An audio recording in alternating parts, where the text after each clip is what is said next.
audit nomor 9 nih tentang selaput tipis atau lapisan tipis. Ini ya, sebelum bahas itu ya, kita akan bahas teorinya dulu sedikit ya. Oke, untuk mengerjakan nomor 9 dan nomor 10. Lapisan tipis nih, lapisan tipis. Nah, nanti ada dua kasus lapisan tipis. Pertama, kasus di mana lapisan tipis itu berada di udara. Jadi ada udara.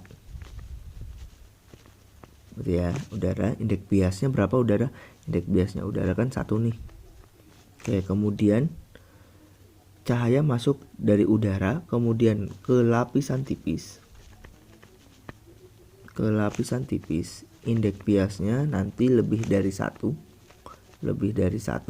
Entah berapa ya. Oke, yang jelas lebih dari 1. Kemudian habis itu keluar lagi ke udara lagi.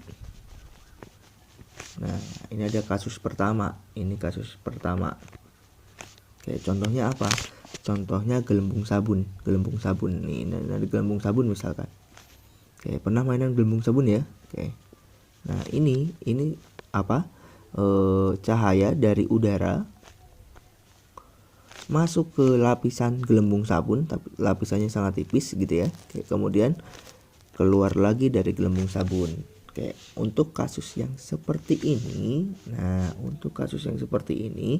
tiga lapisan ini udara, lapisan tipis, kemudian udara lagi, dimana indeks biasanya juga sama dengan 1 ya, udara yang tempat dia keluar, maka dia mengalami yang namanya terang dan gelap juga nih. Terangnya gimana? Terangnya di sini adalah 2N.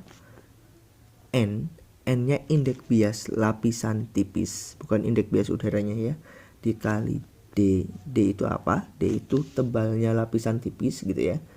Tebalnya lapisan tipis, sesuatu yang aneh ya, tebal lapisan tipis gitu ya. Oke, sama dengan dikalikan dengan cos R, cos sudut bias. Ini nilainya sangat kecil, mendekati 0, sehingga cos 0 itu berapa? 1, maka bisa dianggap 1 gitu ya. Oke, sama dengan, nah ini untuk terangnya adalah gimana nih? Untuk terangnya adalah M dikurangi setengah dikalikan lambda.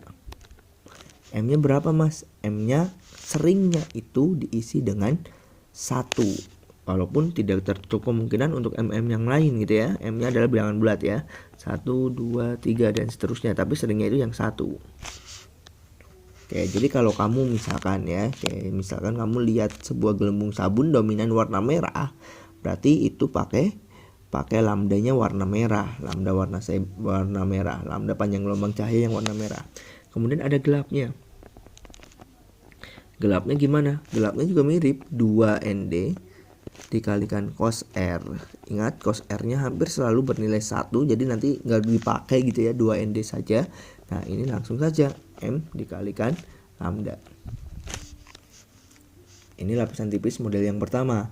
Lapisan tipis model yang kedua adalah lapisan tipis di mana cahaya dari udara yang indeks biasnya 1 masuk ke lapisan tipis. Di mana indeks bias lapisan tipis misalkan N2-nya lebih besar daripada N udara. Kemudian masuk lagi ke suatu benda deh ya, atau suatu lapisan lagi di mana indeks biasnya N3 yang lebih besar daripada N2. Bedakan. Kalau kasus pertama dari 1 masuk ke yang lebih dari 1, indeks biasnya masuk lagi ke 1 lagi. Jadi dari kecil ke besar ke kecil. Kalau yang nomor 2, yang kasus yang kedua, dari kecil ke besar ke lebih besar. Oke. Nah, ini nanti terang dan gelapnya dibalik aja. Seperti kasus pertama, tapi terangnya dibalik. Kalau tadi terangnya adalah 2ND min setengah lambda, kalau sekarang terangnya adalah 2ND dikalikan cos R. Cos R nya sama ya, mirip seperti tadi, hampir selalu bernilai 1. Ini sama dengan apa? M lambda. Oke, gelapnya gimana? Gelapnya 2ND cos R M min setengah lambda, gitu ya. Oke, ini teori apa? Ini teori dari lapisan tipis.